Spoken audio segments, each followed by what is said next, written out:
Welcome to the Private Practice Podcast. I'm your host, Dr. Brooklyn Storme, here to help you unlock the mind, business, and spirit of your private practice success.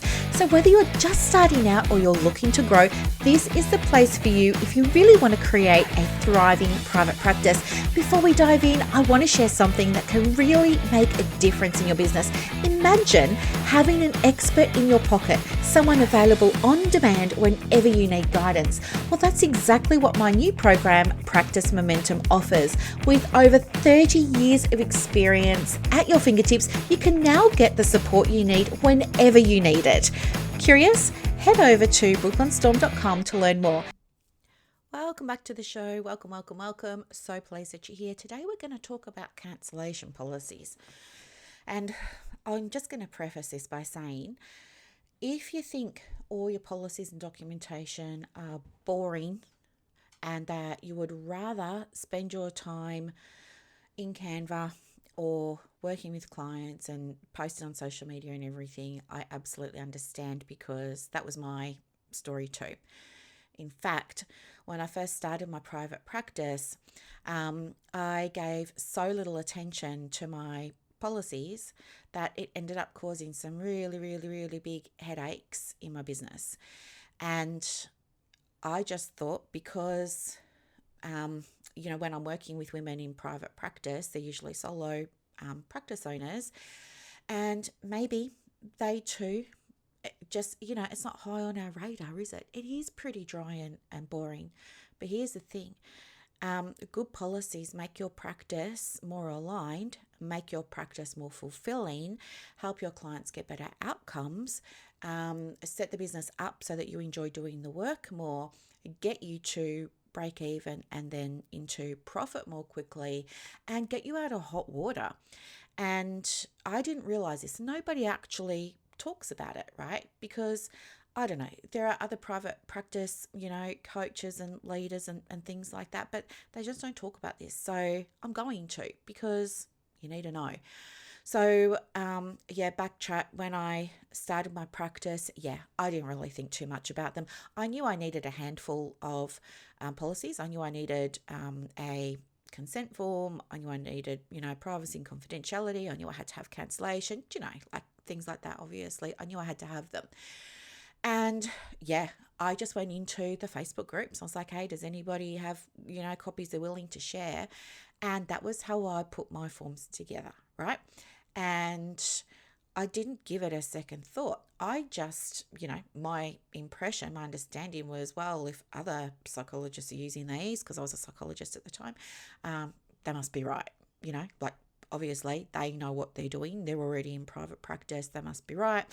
They would give me their forms. I would just put my details onto them, and then, I just started using them. It wasn't until, things started going pear-shaped that I began to realize, this is because my forms are not great, okay? For example, there was a time when, there was cancellations. So I had this cancellation policy that I got from somebody else. I just assumed it was right. I assumed it was good. I assumed it was going to work for me. I wasn't interested in it, but I had it, right? And anyway, I never used my cancellation policy because it didn't feel right to me. I didn't want to take advantage of people. I was bulk billing, so I had it in my head they couldn't afford to pay it, all the social justice things. Those were all my values at that time. And they're still my values, but I approach them differently now. But anyway, I was just never really using it. And then one day, I had, let's say, repeat offender in terms of late cancellations and everything. And, I just said, hey, we're going to, there's a fee for this. And I gave them the invoice and I didn't see them again, right? So many people's biggest fear, you lose a client because you issue a cancellation fee. And then that really hurt because I just couldn't understand why, I'm giving my best to my clients, buddy, no, good boy.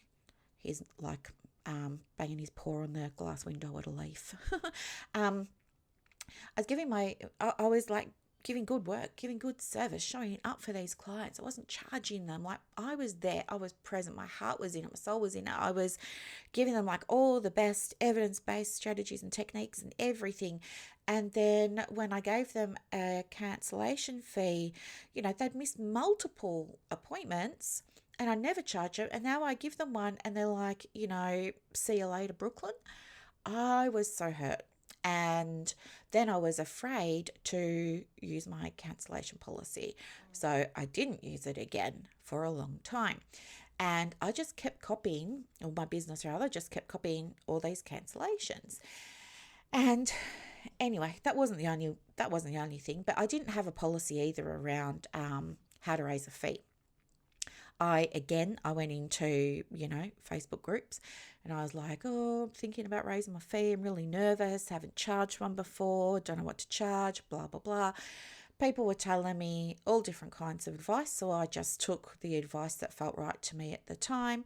I introduced the fee, started letting people know, yep, there's going to be a fee now. And you all know that story. So for those of you who are new to the show, welcome.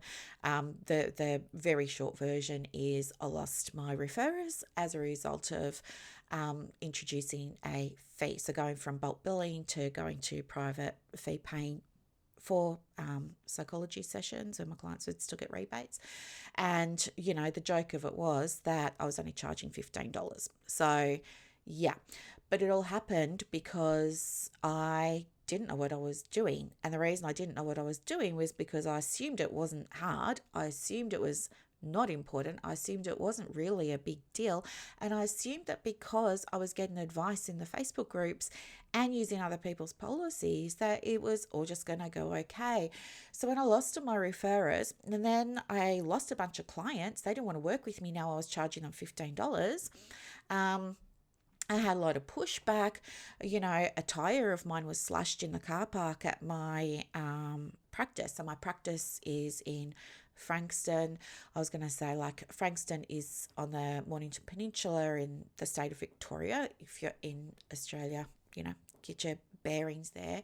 And it's a really low socioeconomic area. So yeah, that happened. I was threatened. I was intimidated. And do you know what? I can see now it was because, I guess the demographic of clients that I was working with at that time were really, I guess, kind of in dire straits situations, right? They had really major, multiple and complex mental health issues, not suitable for a mental health care plan at all. Yet here they were. They were often needing reports for legal aid and things like that, not willing or wanting to pay for them. There was, I was going to say legal issues, but I just kind of mentioned that. But anyway, you get the idea, right? So there was like a whole lot of issues. And I realize now it was the demographic at the time that I was working with that I was attracting into my practice because I wasn't charging. And then, anyway, and when I rolled out my fee increase, I didn't do it well. I didn't do it, using the process that I recommend now because I just didn't know. So yeah, and these mistakes that I made along the way in my practice as a result of my own ignorance, my lack of recognizing, the value of a policy and understanding. I had no knowledge of how to run a business. I had, degrees galore in how to be a good psychologist and a good APRA supervisor and, board approved supervisor and all those kinds of things. I knew all that. I was like, yeah, no problems there. But when it came to actually running the business, I don't even know who I thought I was, to be honest. I mean, no business training, but off I go. Of course, it was going to end in tears, which it did. And then it just kind of goes on and on and on. And now when I'm working with women in private practice, and, one of the very first things that we do is I say to them, send me your documentation. I want to have a look at the documentation because I know how important it is. Since my mistakes, let's not say mistakes, let's say, my opportunities for growth with what happened in my private practice, what I have now is very strong policies, very robust policies, and they protect me. They actually keep me safe and they keep my business safe. And that's really, really important because when these, not great experiences were happening for me, because I didn't understand why, I didn't have a framework or a context or anything like that. What ended up happening was I started questioning myself. There was self-doubt. I was ashamed. I was embarrassed. I felt guilty. I didn't want to go back into the groups and say, I think I messed this up. What do I do? Because I was embarrassed. So then I was like alone out there in private practice land. And it really affected my confidence and it made me really hesitate about going into work the next day. It made me very anxious. Like I would get racing heart, butterflies if my phone started to ring or, if I don't know, if I got a referral for a new client. Like I felt so scared because I was like, oh no, like what's going to happen when I say there's a fee, or what's going to happen if I go to charge them cancellation fee? Since all that happened, of course, as I said before, there was growth, right? Things changed and then they continued to evolve and grow and develop and change from there to the point where now I have these really good things in place. And when I say they make me feel safe, what I mean to say is I'm not scared of my business anymore. I'm not scared of my clients anymore. I'm not scared of losing a client. Do you know what I mean? Like I just feel protected by my policies. They're something that I see as, I don't know, you know how you do the visualization and you imagine yourself in that maybe white or pink or gold, glimmering, shimmering ball of light, right? And that's your safe space within that sphere. I feel like that's what my policies give me. They give me this safe space. And I feel like they do the same for my clients. I feel like they give my clients this safe space as well, right? My policies protect my clients and they protect me. So, for example, my policies around things like confidentiality and privacy create that sphere, if you like, the glimmering, shimmering sphere of protection for my clients. They know, that I'm going to do my very best to keep everything private and confidential, save all the caveats, okay, about the risk to harm and subpoenas and stuff like that. But so within the bounds of what I can do, right? So it makes them feel safe, meaning they can relax in the session and they can open up. We can actually do some good work. They understand about the boundaries with time for both of us. And that's good because when I respect my time, they respect my time, I respect their time. Okay, it goes both ways. So, for example, when I was, I guess, still figuring it out while I was doing it all alone, one of the things that I did was because of my own mindset, I used to think it was helpful to a client to give them extra stuff and go overtime, right? Sometimes that'd be 5 minutes, 10 minutes, 15. But sometimes it'd be whatever they took. Or the doorknob confessions, right? I was really horrible at winding up a doorknob confession and I would just let the person talk. But now I understand that that's not respectful of their time, right? That's me projecting my stuff onto my client. That's me feeling like I need to justify or compensate for my fees. So therefore, I will give them extra when actually there's nothing to compensate for. So boundaries around time with appointments work for me. They work for my clients. Boundaries around if you come late to the appointment, that's totally fine. I will still see you. If you're, within the window of 15 minutes late, I understand traffic happens, right? I get it. I understand roadworks happens and you get slowed down by, the person standing there with the slow stop sign. I totally get that. So yeah, you got 15 minutes.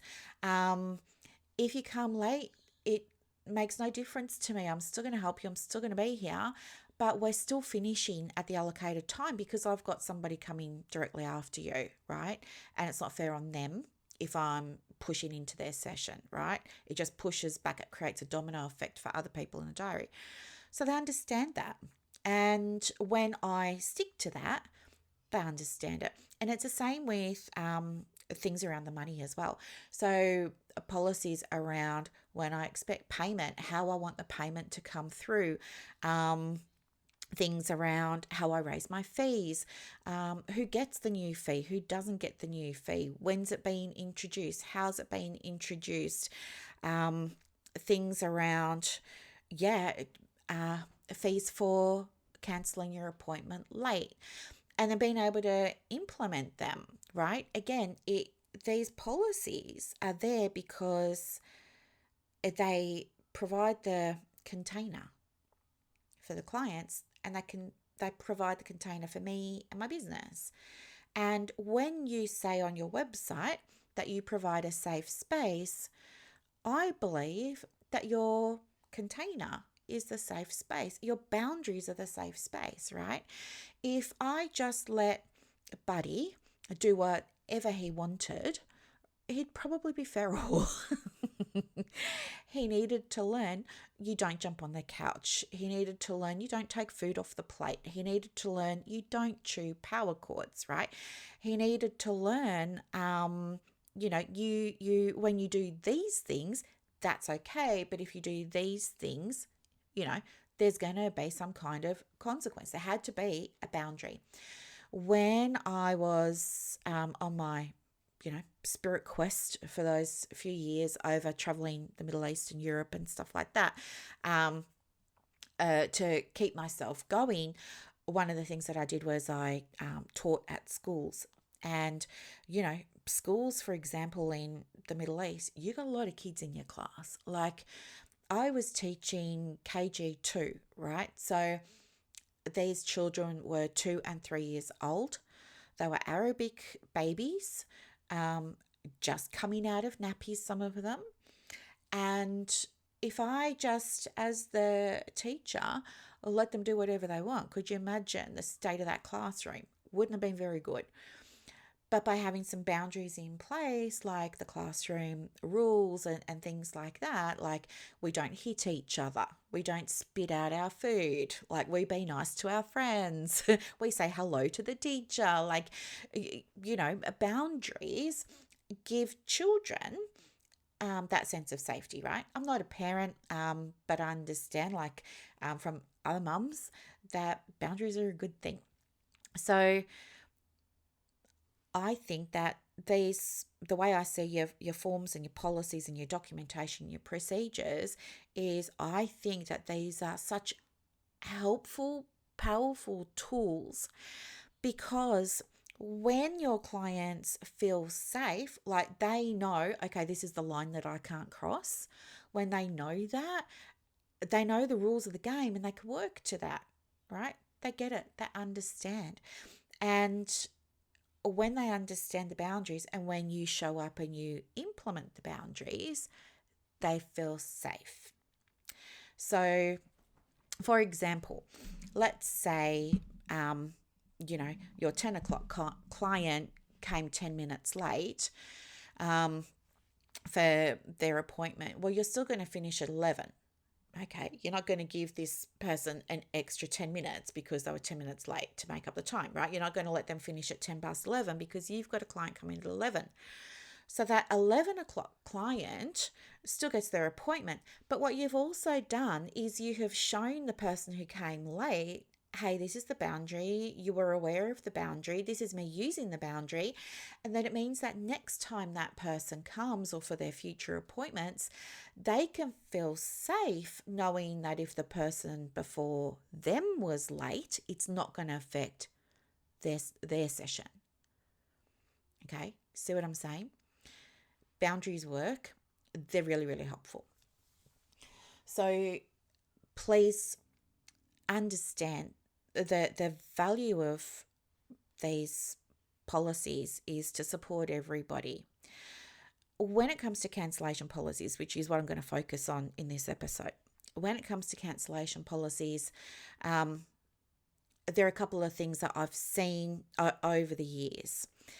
And it happens because we just feel uncomfortable, right? First off, let me speak about the mindset and what's going on for a lot of us in private practice. Here's what I hear a lot. I don't want to enforce my policy. I don't want to punish my client because she couldn't get to her appointment on time. When we're using words like enforce or we're using words like punish, there's an energetic charge around that, I feel. I mean, even maybe when you just heard me say those words, it didn't feel nice for you. Yeah. So imagine if you're the one thinking that, it's really not going to feel nice for you. And if that's not feeling good, are you then going to go and use it? You're not, right? And then what's going to happen? You're going to have repeat offenders and you will keep waiving fees. And then a couple of things are going to happen. Either you will start to realize this person is taking up the space of someone on my wait list who really does want the help. So now I'm going to charge her the fee. And you're going to tell this person, hey, I'm going to charge the fee. And this person's going to get a big shock because you've never charged it before. And you're going to get pushback. And then that pushback, that drama is going to reinforce in your mind that it's not safe for you to charge them. And, charging cancellation fees means you lose your clients. It's not anything to do with you charging the cancellation fees. It's because it wasn't your policy wasn't implemented from the start, and the reason it wasn't implemented from the start is because you're using words like enforce and punish. You're seeing the cancellation policy as something that's punitive when it's not. You're putting an emotion onto a black and white document that doesn't have any feelings, that's there to support the client, that's there to support you. So how is it supporting you and the client? Let me tell you, it supports the client because when clients are aware of cancellation policies and know that the cancellation policies are being applied, we get better attendance. When we have better attendance, we get better engagement. When there's better engagement, we get better outcomes. In this way, a cancellation policy that you actually use is very helpful for your clients. Now, you don't have to use it the first time somebody cancels. In fact, at your discretion, you can say to a client, listen, it's the first time this has happened. Given that, here's what I'm willing to do today. I'm willing to waive it. However, if it happens again, it will be charged.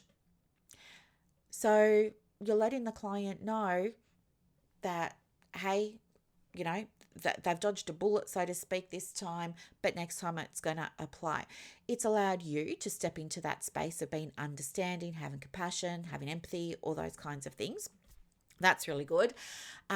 Plus, it means now that next time this person's going to cancel, they know the deal. Okay, and you'll be able to charge a fee and you're less likely to get pushback and you're less likely to lose them as a client, right? In fact, the research shows that when you use your cancellation policy right from the beginning with clients, those clients that are in your world have a much lower rate of cancellation than practices that are wishy-washy with their cancellation policies. So that's what I mean. Like, they serve your client, they serve you, they also serve your business, okay? The other thing that comes up is people say, oh, it's not fair, right? I want to be fair to my client, and I understand that it's not her fault if she, couldn't make it to the session, so therefore it's not fair for me to charge her. Well, I understand that, but at the same time, this is you projecting your own values and your own money stories onto the business and onto unwitting clients, okay? Fairness is subjective, and your policies are about the structure and what's going to work for the clients, what's ethical. Do you know what I mean? All those kinds of things. They're not there to support your money beliefs and your money stories.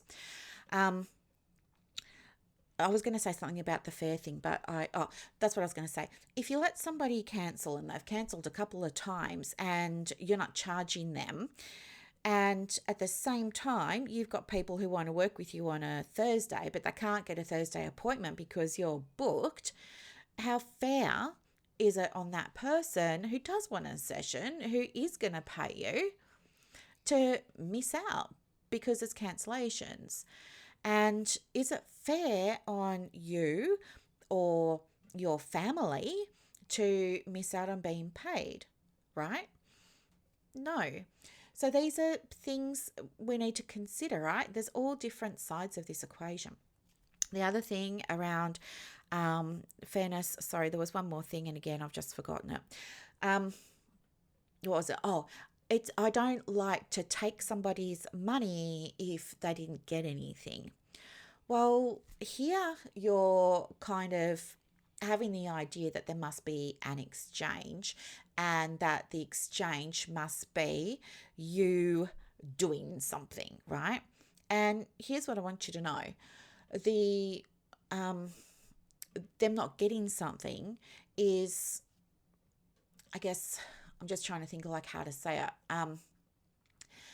It was your time, okay? It's not about whether or not they had an interaction with you.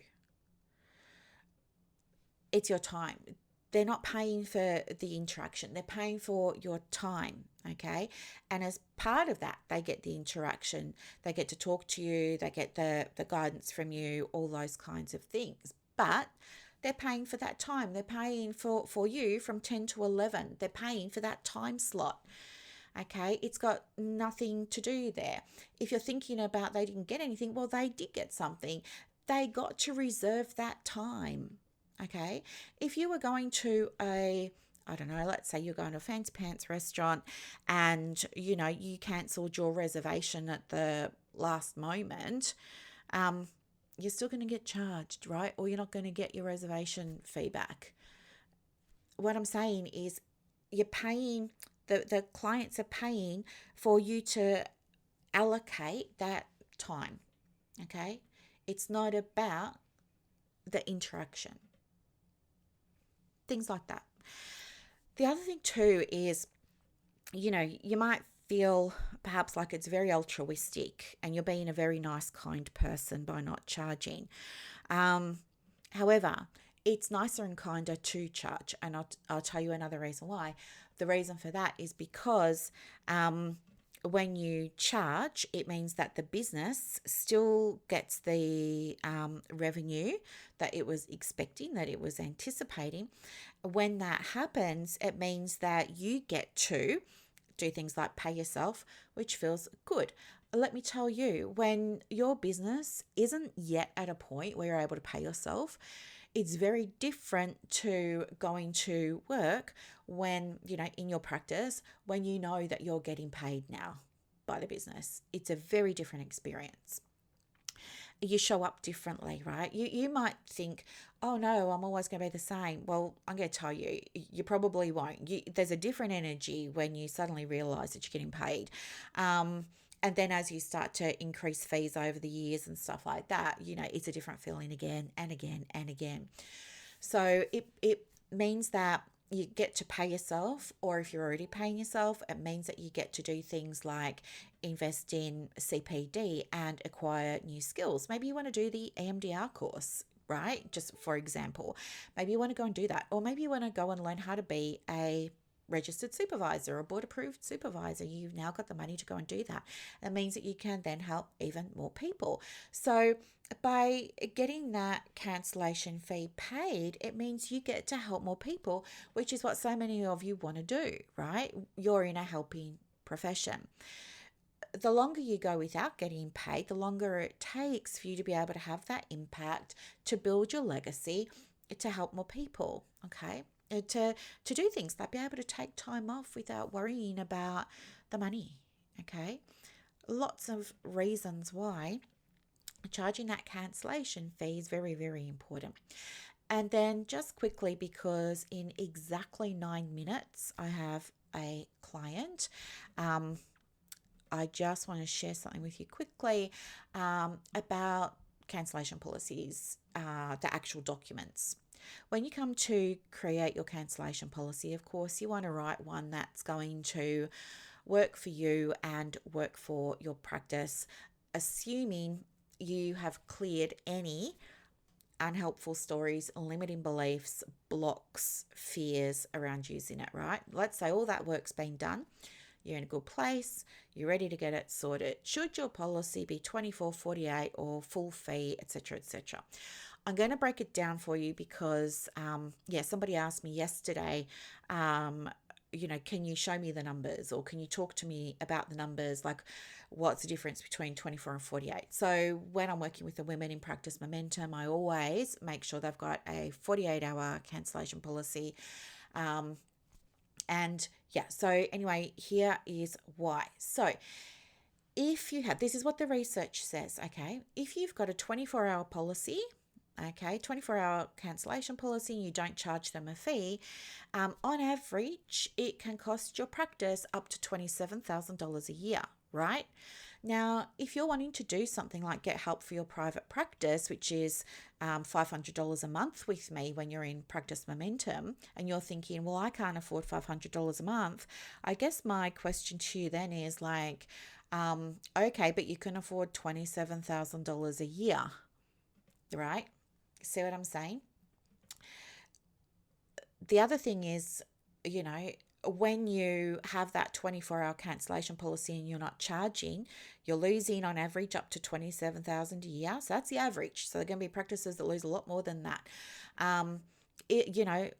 Can we fill the cancelled slots? Probably not, right? Super short notice.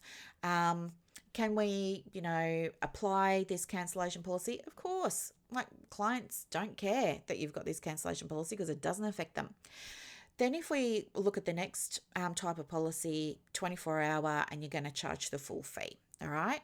Now look what happens. Now, instead of the average income being lost, being around $27,000, it's now around half of that, right?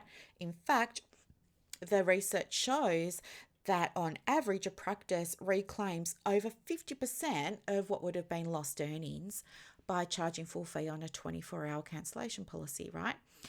Can that practice still fill those slots?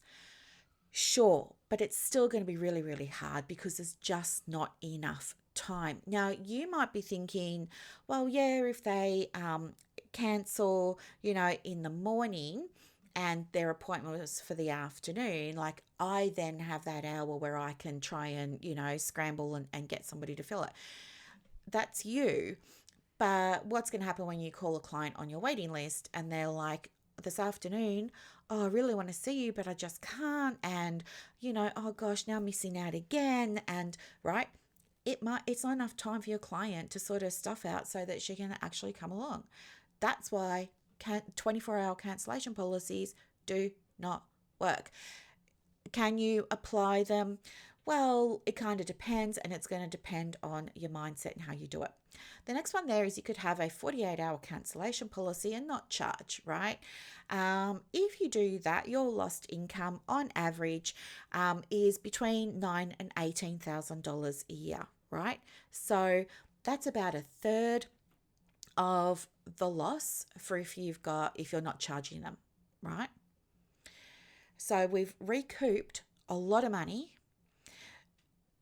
Can we fill those cancelled slots? Absolutely, because now we've got time where we or our admin can reach out to people on a wait list or people who've inquired but couldn't get the appointment, etc., etc. But it also means that potential clients have time to organise themselves. They can get the child booked into daycare, or for me, get the doggy booked into doggy daycare. So yeah.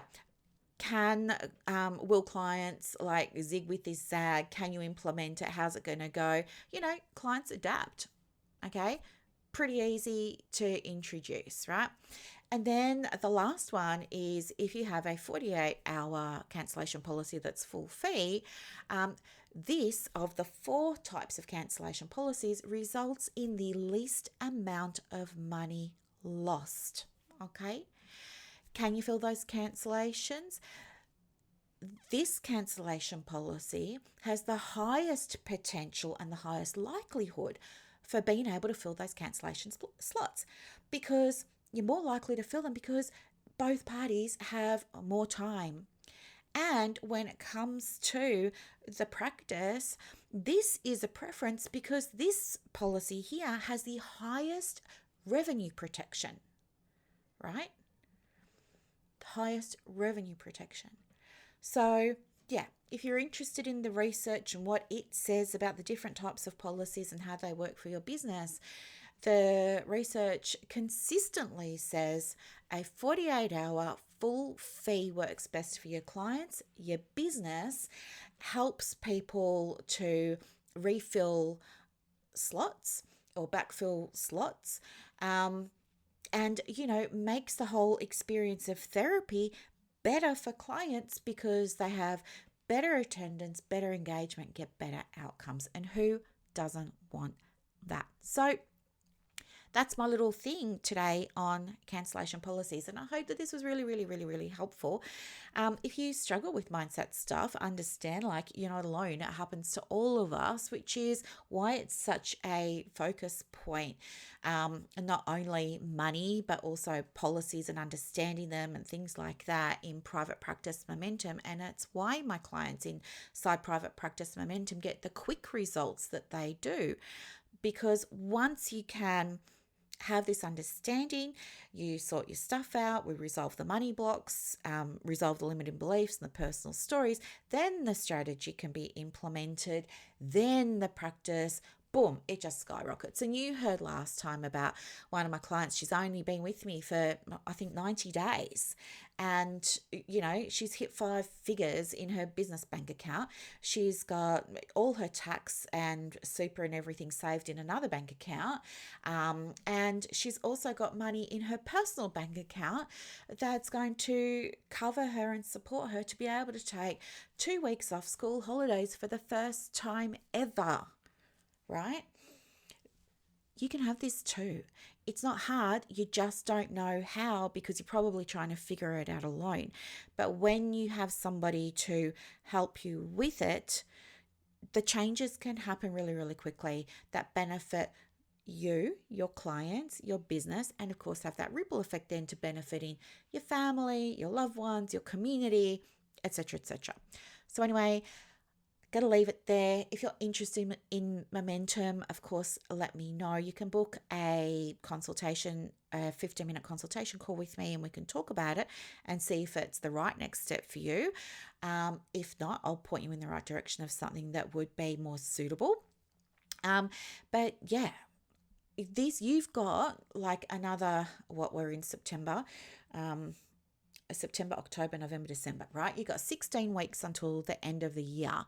You can have your practice turned around before the end of the year. Imagine starting the 1st of January in 17 weeks with a real bang, with money in the bank account, with the fully booked diary, all those kinds of things. It can be possible for you if you allow yourself to get some support. All right, my lovelies, it is 8:59. I really do have to go. Thank you so much for listening to another episode. Bye. And that's a wrap for this episode of the Private Practice Podcast.